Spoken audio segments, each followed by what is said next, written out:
കുറച്ച് കാര്യങ്ങൾ എനിക്ക് എല്ലാവരോടും തുറന്നു പറയണമെന്ന് തോന്നി. മനസ്സിലൊരു കുറ്റബോധമുണ്ട്. ഇപ്പോൾ സത്യം എന്താണെന്ന് അറിഞ്ഞില്ലെങ്കിൽ ഒരുപക്ഷെ ആ ഒരു കുറ്റബോധം പേറി ഞാൻ എൻ്റെ ജീവിതത്തിനെ ജയിച്ചു തീർക്കേണ്ടി വരും. സോ എന്തായാലും എനിക്കത് പറഞ്ഞേ പറ്റൂ. കുറച്ച് നാളുകളായിട്ട് പോലീസിൻ്റെ മുന്നിലാണെങ്കിലും മീഡിയാസിൻ്റെ മുന്നിലാണെങ്കിലും എനിക്ക് കുറേ അധികം നുണകൾ പറയേണ്ടി വന്നു. ഒരുപാട് റിഗ്രറ്റ് ചെയ്യുന്നുണ്ട് ഞാനിന്ന്. എന്നെ അത്രയും ഇഷ്ടപ്പെട്ട, എന്നെ അത്രയും സ്നേഹിച്ച, എന്നെ അത്രയും നല്ല രീതിയിൽ ട്രീറ്റ് ചെയ്ത എൻ്റെ ഹസ്ബൻഡ് രാഹുലേട്ടനെ കുറിച്ച് ഞാൻ അത്രയും മോശം വന്നിട്ട് മീഡിയാസിന് മുന്നിൽ വന്ന് പറഞ്ഞപ്പോൾ എനിക്ക് അത്രയും റിഗ്രറ്റ് ചെയ്യുന്നുണ്ട്. ഒരിക്കൽ പോലും അത് ഞാൻ ചെയ്യാൻ പാടില്ലാത്തൊരു തെറ്റാണ് എൻ്റെ സൈഡിൽ നിന്ന് ഉണ്ടായത്. ആവശ്യമില്ലാത്ത കുറേ ഫോൾസ് അലിഗേഷൻസ് ഞാൻ രാഹുലേട്ടൻ്റെ തലയിൽ വെച്ച് കൊടുക്കുമായിരുന്നു. എൻ്റെ തെറ്റാണത്, എൻ്റെ മാത്രം തെറ്റാണ്. പലപ്പോഴും ഞാനിപ്പം എൻ്റെ ഫാമിലിയോടാണെങ്കിലും റിലേറ്റീവ്സിനോടാണെങ്കിലും അവരോട് എല്ലാവരും പറഞ്ഞിട്ടുണ്ട്, എനിക്കിതിനൊന്നും താല്പര്യമില്ല. അതായത് എനിക്ക് നുണ പറയാൻ ഒട്ടും താല്പര്യമില്ല ആരോടും. പക്ഷേ അവരുടെ സൈഡിൽ നിന്നുണ്ടായ ഒരു എന്താ പറയുക, സപ്പോർട്ടില്ലായ്മ, അങ്ങനെ വേണം പറയാനായിട്ട്. എന്നോട് ഇങ്ങനെയൊക്കെ പറയണമെന്ന് പറഞ്ഞു, ഡൗറി പറയണമെന്ന് പറഞ്ഞു, ഡൗറി പറഞ്ഞിട്ടാണ് മർദ്ദിച്ചതെന്ന് പറയണമെന്ന് പറഞ്ഞു. അതുപോലെ തന്നെ ബെൽറ്റ് വെച്ച് അടിച്ചതും ചാർജറിൻ്റെ കേബിൾ വെച്ച് കഴുത്ത് മുറിക്കുമെന്ന് പറഞ്ഞതും അതൊക്കെ വെറും ഫോൾസ് അലിഗേഷൻസ് ആയിരുന്നു. പലപ്പോഴും എനിക്ക് ആരും ആ ഒരു സമയത്ത് സപ്പോർട്ട് ഉണ്ടായിരുന്നില്ല. എന്ത് പറയണം, ആരുടെ കൂടെ നിൽക്കണം, ഭയങ്കര കൺഫ്യൂസ്ഡ് ആയിരുന്നു ഞാൻ ആ സമയത്ത്. ഭയങ്കര ഈ വീഡിയോ നിങ്ങൾ കുറച്ച് പേരെങ്കിലും കുറച്ച് നാളുകൾക്ക് മുമ്പ് കണ്ടിട്ടുണ്ടാവും. അതായത് പന്തീരങ്കാവിൽ ഒരു ഗാർഹിക പീഡനം നടക്കുകയുണ്ടായി. ഒരു രാഹുലേട്ടൻ, ജർമ്മനിയിലുള്ള രാഹുലേട്ടൻ കല്യാണം കഴിഞ്ഞ് ഒരാഴ്ചയ്ക്കുള്ളിൽ തന്നെ ഭാര്യനെ അടിക്കുകയും മർദ്ദിക്കുകയും ഇടിച്ച് പരിപ്പിളക്കുകയും പിന്നെ ചാർജർ കൊണ്ട് കഴുത്തിൽ മുറുക്കി കൊല്ലാൻ വേണ്ടി ശ്രമിച്ചു എന്നൊക്കെ പറഞ്ഞിട്ടൊരു കേസ് കൊടുക്കുകയുണ്ടായി. ഓക്കെ, ആ കുട്ടിയാണ് ഈ കുട്ടി. അതായത് കല്യാണം കഴിഞ്ഞതിന് ശേഷം വിരുന്നിന് പോകുന്ന സമയത്ത് പെൺകുട്ടിയുടെ അച്ഛനും അമ്മയും ഈ പെൺകുട്ടീനെ കാണുമ്പോൾ കഴുത്തിലെല്ലാം ആകെ പാടും ദേഹത്തെല്ലാം അടി കൊണ്ടതിൻ്റെ മർദ്ദിച്ചതിൻ്റെയൊക്കെ പാടെല്ലാം കാണുകയും അവരന്വേഷിക്കുന്ന സമയത്ത് ഭർത്താവ് തലേദിവസം മാരകമായിട്ട് പീഡിപ്പിച്ചു എന്നൊക്കെ പറഞ്ഞിട്ട് ആദ്യം കേസ് കൊടുത്തു. അപ്പോൾ ആ കേസ് കൊടുത്തതിന് ശേഷം 1-2 ദിവസം പെൺകുട്ടി ഈ പറയുന്ന രാഹുലേട്ടനെക്കുറിച്ചും ആ രാഹുലേട്ടൻ്റെ വീട്ടുകാരെക്കുറിച്ചും ഒരുപാട് അലിഗേഷൻസ് പറയുകയുണ്ടായി. അപ്പോൾ അതൊക്കെ വെച്ച് കേസെടുക്കുകയും എന്നിട്ട് അതിങ്ങനെ മുന്നോട്ട് പോകുന്ന സമയത്ത് ഒരു 2-3 ദിവസത്തിന് ശേഷം ഈ പറയുന്ന രാഹുലേട്ടൻ അപ്പോൾ തന്നെ ജർമ്മനിയിലേക്ക് വിട്ടു. അതായത് ജർമ്മനിയിലാണ് ഈ രാഹുലേട്ടൻ്റെ ജോലി എന്ന് പറയുന്നത്. അപ്പോൾ ജർമ്മനിയിലേക്ക് വിട്ട രാഹുലേട്ടനെ പോലീസുകാർ പിടിക്കാൻ വേണ്ടിയിട്ടുള്ള പല പരിപാടികളും നോക്കുന്ന സമയത്ത് വീണ്ടും ഈ പറയുന്ന പെൺകുട്ടി ഒരു വീഡിയോ ആയിട്ട് വരികയാണ്. എല്ലാം വീട്ടുകാർ പറഞ്ഞതുകൊണ്ടാണ് ഞാൻ കേസ് കൊടുത്തത്, അല്ലാതെ എൻ്റെ രാഹുലേട്ടൻ എന്നെ ഒന്നും ചെയ്തില്ല, രാഹുലേട്ടൻ ഭയങ്കര സ്നേഹമുള്ള ആളാണ് എന്നൊക്കെ പറഞ്ഞിട്ട് വീഡിയോ ആയിട്ട് വരികയുണ്ടായി. അങ്ങനെ അവസാനം ഈ പറയുന്ന പെൺകുട്ടിയുടെ അച്ഛനും അമ്മയും കൊടുത്ത കേസ് നേരെ തിരിഞ്ഞു.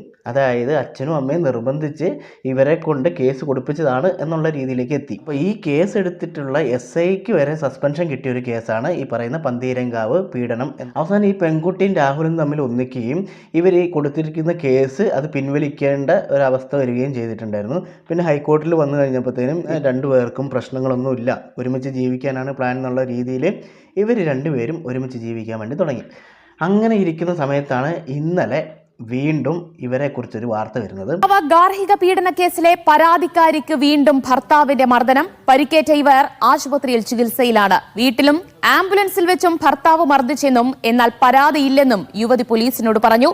യുവതിയുടെ അച്ഛൻ പരാതി നൽകിയതിന് പിന്നാലെ പന്തീരങ്കാവ് പോലീസ് യുവതിയുടെ മൊഴിയെടുത്തു. മുഹമ്മദ് ഷംസീർ വിവരങ്ങൾ നൽകും.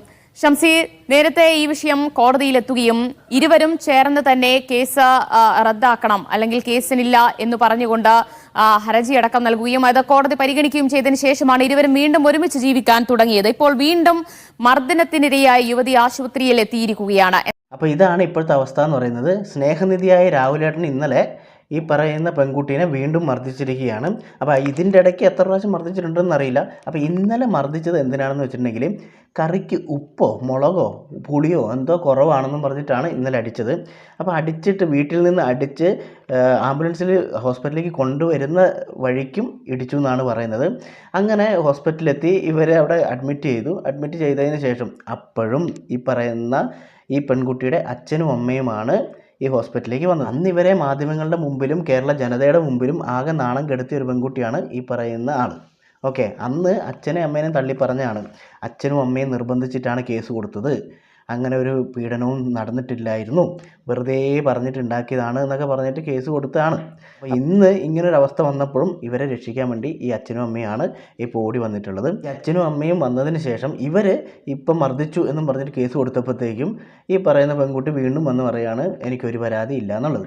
അപ്പോൾ ഈ പറയുന്ന രാഹുൽ ഈ പെൺകുട്ടീനെ ഹോസ്പിറ്റലിൽ കൊണ്ടുപോയി തള്ളിയിട്ട് എങ്ങോട്ടോ മുങ്ങുകയാണ് ചെയ്തിട്ടുണ്ടായിരുന്നത്. അവസാനം പോലീസിൻ്റെ പിടിയിലായിട്ടുണ്ട്. പക്ഷേ പുള്ളിക്കാരൻ നല്ല മദ്യത്തിലായിരുന്നു എന്നുള്ളതാണ് അറിയാൻ കഴിഞ്ഞത്. പണ്ട് ഇതേപോലെ തന്നെ രാഹുലിനെ പിടിക്കാൻ വേണ്ടിയിട്ട് പോലീസുകാർ ഒരുപാട് ശ്രമിച്ചാണ്, പക്ഷേ കിട്ടിയില്ല, കാരണം വിദേശത്തായിരുന്നു. ഇപ്പം രാഹുൽ മുങ്ങിയിട്ടുണ്ടെങ്കിൽ പിന്നെ കിട്ടണമെങ്കിൽ ആകെ പണിയായിരിക്കും.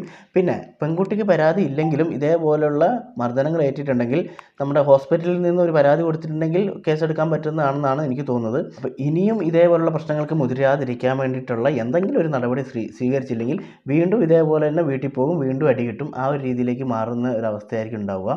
ആദ്യ തവണ ഇതേപോലെ ഈ പ്രശ്നം വന്ന സമയത്ത് ഇതേപോലെ മാധ്യമങ്ങളെല്ലാം ആകെ നാണം കെട്ട ഒരു കേസാണ്. പെൺകുട്ടീൻ്റെ വീട്ടിൽ പോയി ഇൻ്റർവ്യൂ എടുക്കുന്ന സമയത്ത് ഈ പറയുന്ന രാഹുലിൻ്റെ വീട്ടുകാരെല്ലാം കുറ്റം പറഞ്ഞുകൊണ്ട് സംസാരിച്ചിരുന്ന പെൺകുട്ടി പിന്നെ കുറച്ച് ദിവസം കഴിയുമ്പോൾ തന്നെ മാധ്യമങ്ങളെ അടക്കം അല്ലെങ്കിൽ പോലീസുകാരെ അടക്കം കുറ്റം പറഞ്ഞുകൊണ്ട് വന്നിരുന്ന ഒരു പെൺകുട്ടിയാണ്. അതുകൊണ്ട് തന്നെ ഇപ്പം വീണ്ടും ഈ ഒരു കേസ് വരുന്ന സമയത്ത് മാധ്യമങ്ങൾക്കാണെങ്കിലും പോലീസുകാർക്കാണെങ്കിലും ഈ പറയുന്ന വീട്ടുകാർക്കാണെങ്കിലും ഈ ഒരു കേസ് അറ്റൻഡ് ചെയ്യാൻ വേണ്ടി ഭയങ്കര ബുദ്ധിമുട്ടായിരിക്കും, അല്ലെങ്കിൽ ഭയങ്കര മടിയായിരിക്കാൻ ചാൻസ് ഉണ്ട്.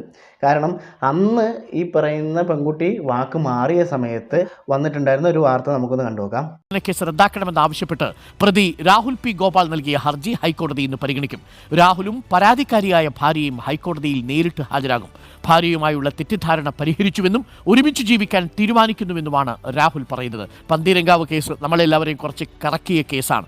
ആദ്യം മൊഴി പറഞ്ഞ ഭാര്യ പിന്നീട് മൊഴി മാറ്റി പറയുന്നു. അത് കുടുംബത്തിന്റെ സമ്മർദ്ദം കൊണ്ടാണെന്ന് പറയുന്നു. രാഹുൽ പി നായർ നാടുവിടുന്നു. രാഹുൽ പി നായർക്കെതിരെ ബ്ലൂ കോർണർ, റെഡ് കോർണർ നോട്ടീസുകൾ പുറപ്പെടുവിക്കുന്നു. ഒടുവിൽ ഭാര്യ മൊഴി മാറ്റുന്നു. തങ്ങളുടെ കുടുംബത്തിന്റെ സമ്മർദ്ദം കൊണ്ടാണത് ചെയ്തതെന്ന് ഭാര്യയുടെ മൊഴി പുറത്തു വരുന്നു. അത് വീണ്ടും പന്തീരങ്കാവ് നമ്മളെ ഒന്ന് ചുറ്റിച്ചു.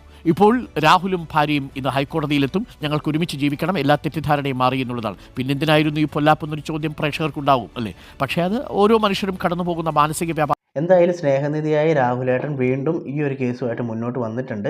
അപ്പോൾ ഈ പെൺകുട്ടിക്ക് കേസില്ല എന്നാണ് പറയുന്നതെങ്കിലും സ്വമേധയാ കേസ് എടുത്തിട്ട് ഈ പറയുന്ന രാഹുൽ എന്ന് പറഞ്ഞ ആൾക്ക് തക്കതായിട്ടുള്ള ശിക്ഷ കൊടുത്തിട്ടില്ല എന്നുണ്ടെങ്കിൽ ഇതിങ്ങനെ വീണ്ടും വീണ്ടും ആവർത്തിച്ചുകൊണ്ടിരിക്കും. ഇതിപ്പോൾ നമ്മളിവിടെ ഇരുന്നുകൊണ്ട് ഇങ്ങനെ വെറുതെ പറഞ്ഞുകൊണ്ടിരുന്ന ഒരു കാര്യമില്ല. ഇതിന് മുന്നിട്ട് ഇറങ്ങേണ്ടത് ഈ പറയുന്ന പെൺകുട്ടിയാണ്. അപ്പോൾ ആ പെൺകുട്ടിക്ക് പരാതി ഇല്ലാത്ത സ്ഥിതിക്ക് നമ്മളിവിടെ ഇരുന്നിട്ട് ഈ പറയുന്ന രാഹുലിനെ കുറ്റം പറഞ്ഞതുകൊണ്ടോ അല്ലെങ്കിൽ പെൺകുട്ടീനെ പറഞ്ഞതുകൊണ്ടോ യാതൊന്നും മാറാൻ വേണ്ടി പോകുന്നില്ല. അപ്പോൾ പെൺകുട്ടികൾക്ക് ഇതേപോലുള്ള ഗാർഹിക പീഡനങ്ങൾ ഏൽക്കുന്ന സമയത്ത് അവർ തന്നെ ധൈര്യത്തോടു കൂടി മുന്നോട്ട് വന്നിട്ടില്ല എന്നുണ്ടെങ്കിൽ പിന്നെ വേറെ ആർക്കും ഇതിലൊന്നും ചെയ്യാൻ വേണ്ടി പറ്റില്ല. ഉള്ളവന്മാരെല്ലാം നിയമത്തിന് മുന്നിൽ എത്തിക്കുകയും തക്കതായിട്ടുള്ള ശിക്ഷ മേടിച്ചു കൊടുക്കുകയാണ് ചെയ്യേണ്ടത്. അപ്പോൾ ഇതിനെക്കുറിച്ച് നിങ്ങൾക്ക് എന്താണ് അഭിപ്രായം?